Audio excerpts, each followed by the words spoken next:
Welcome back to Advocacy, Alchemy with Professor Ross. Today we have a good one, guys. We're digging into one of the most devastating DUI cases seen.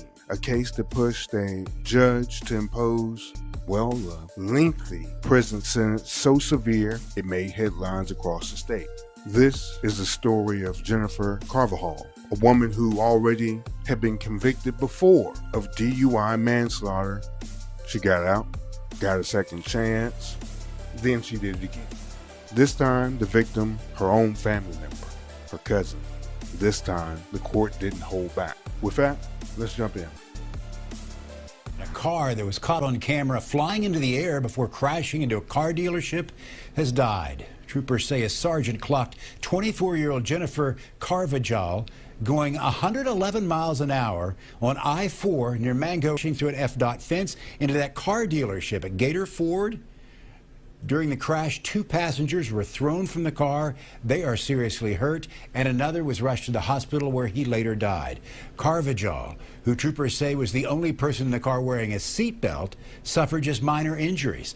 But tonight she is facing several charges, including DUI and reckless driving, and investigators say the charges in the case will likely be updated. Let's go step by step the charges Jennifer Carvajal faced, what each law generally means, and what the penalties are under the Florida laws. This happened in Florida. This is Hillsborough County, which is where Tampa, Florida is housed. First, we have DUI manslaughter. This is found at section 316.193, section 3C of the Florida statutes. This is defined as causing the death of another person while driving under the influence of alcohol or drugs. This is a second-degree felony. It carries up to 15 years in prison, a fine of up to $10,000, and potentially permanent driver's license revocation. Now here, Jennifer was legally drunk and caused a crash that killed her cousin. The court imposed a 15-year minimum mandatory sentence. And this was all done under a program in Florida called the Prison Release Reoffender Law. Moving up to our next charge, we have vehicular homicide. This is found in section 782.071. This is defined as, once again, killing another person through reckless operation of a motor vehicle. And this one doesn't necessarily have to do with a person being intoxicated. All right, so the first charge has that necessary element of a person being intoxicated or inebriated. This one does not, just being reckless behind the wheel. It's a second-degree felony again, still carries the 15, the 10. It does not necessarily carry the permanent driver's license revocation. All right, so just applying it to this set of facts. Jennifer was recklessly speeding, and because of that behavior, doesn't matter if she was intoxicated. All right. The judge imposed another 15-year minimum on this one, and it served consecutively to the DUI manslaughter. So that means she has to complete one charge fully before she can start serving the sentence on the next charge. All right. Charges 3 and 4 dealt with DUI with serious bodily injury. This is found at section 316.193, section 3C2. All right, the definition here is causing serious bodily injury to another person while driving under the influence. This one is a third-degree felony, and it has our 555. All right, 5 years in prison, a fine of $5,000, potential probation of 5 years. All right, there were 2 passengers that were severely injured in the crash. Jennifer received concurrent sentences on these 2, so that means she only has to serve one time. So whatever the amount of time was, so it probably was the max 5 years, she had to serve it just one time. And it can be served potentially concurrent to maybe the other bigger sets, the 15. All right, now number 5 was reckless driving with serious bodily injury. All right, this is found at, once again, the same place, 316.192, section 3. And this one is the operating a vehicle with willful disregard for safety, resulting in serious injury to another person. All right, this is a third-degree felony. All right, this is just like above. This one doesn't require the DUI element to be met. It's still a third-degree felony. It carries the same 555. And remember, she was driving clocked at about 111 miles per hour when she went airborne. So the recklessness. All right. Number 6 is driving while license suspended and causing serious injury. This is found in section 322.34, section 6B.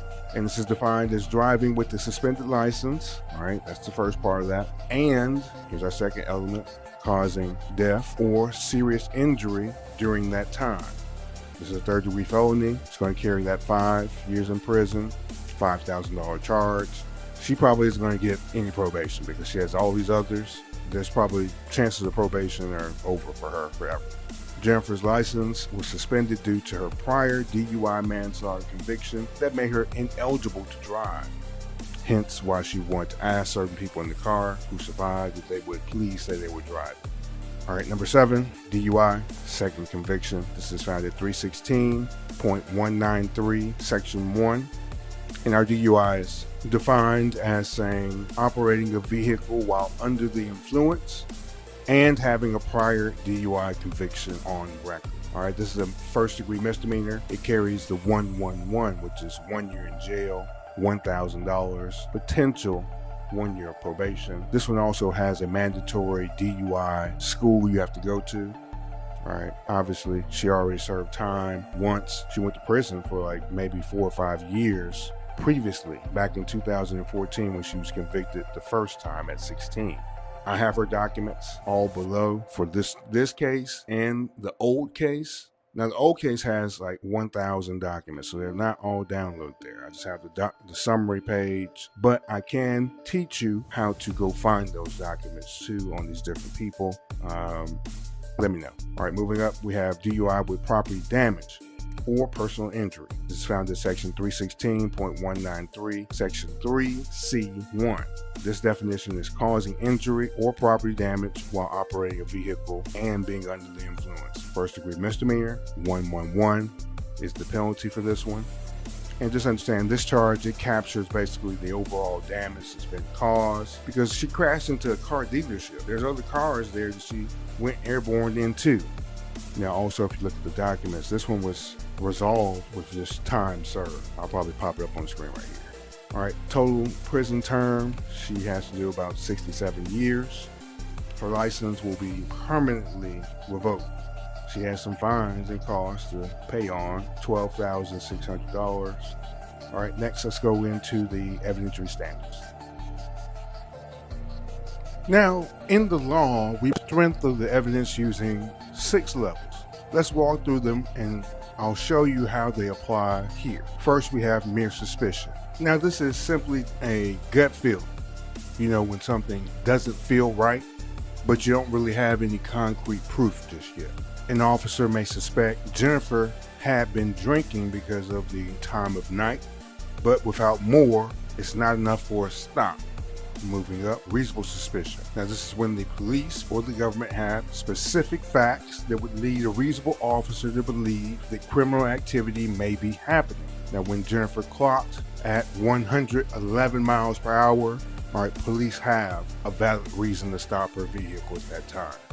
Moving up, probable cause. Now, this is when the government or the police have the ability to arrest you. This is where it becomes legal to arrest you or to go get a search warrant, search your stuff, or if certain other exceptions are met, to search your stuff without a warrant. This is an important level. This is when the government has enough facts to believe a crime has been committed. Here, after the crash, you have visible injuries. You have a person that later succumbed to their injuries. You have a blood alcohol concentration that's over the limit.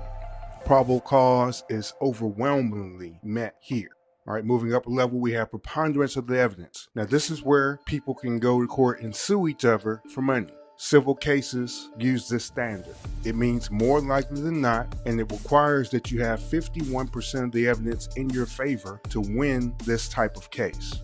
Now, this is also the standard that's used in the criminal setting for revocations. The court only needs to find 51% in favor of the government to revoke your probation and send a person to prison.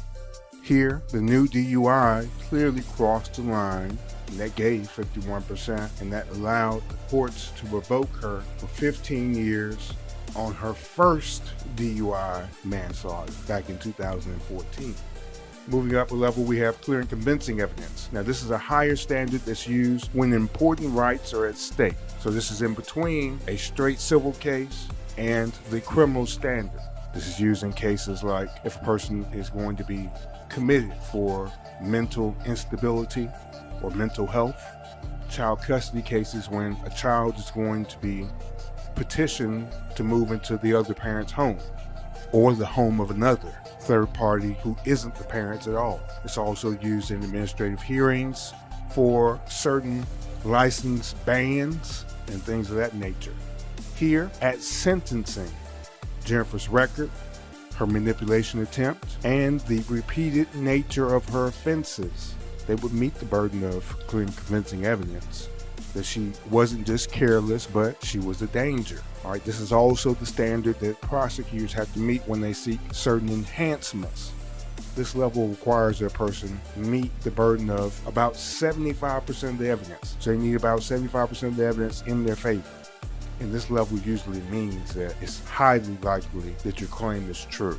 Finally, we have beyond a reasonable doubt. Now, this is the highest standard in the American justice system. It's used in criminal trials, and it has to be met for each element of the offenses that are charged. This simply means now we're in the jury no box. other reasonable alternative Now, besides the for sure defendant this being wasn't guilty her for first each DUI charge that's death. brought. You know, she Now, tried here, to get even someone though else that to Jennifer take the blame, pled guilty, and you know the she was state's on probation, evidence, which or was the fatal video DUI testimony when she she did did this the, again. highway patrol Question officer, number one: the speed, what does your the gut blood say? alcohol Let's start content.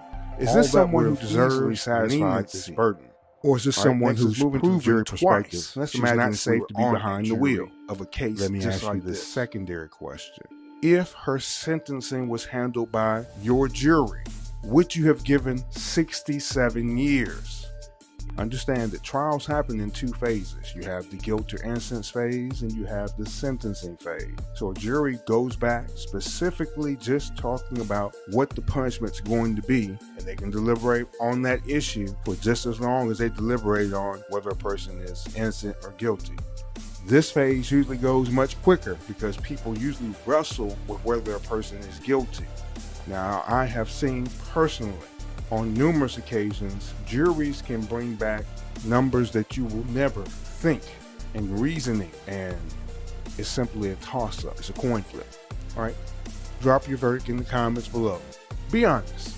Don't just think like a lawyer. Think like a human being. Use your intuition, your common sense. Tell me what you think. Guilty, not guilty. How long of a sentence?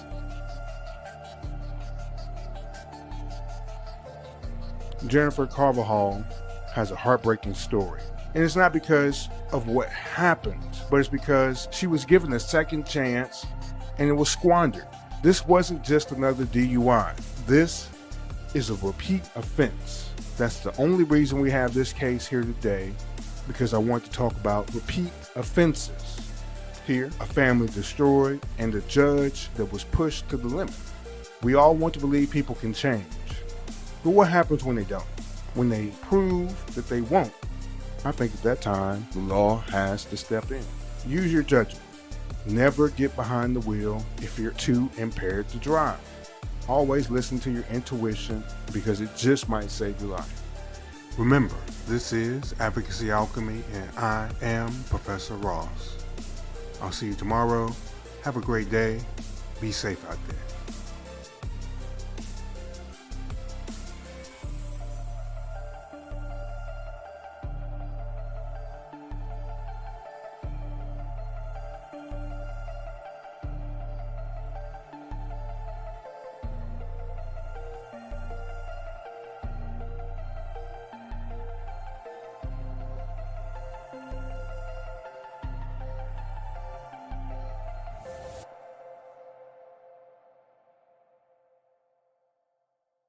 I order you to subscribe to Advocacy Alchemy and return tomorrow, 8:45 a.m. Central, for another lecture. Dismissed.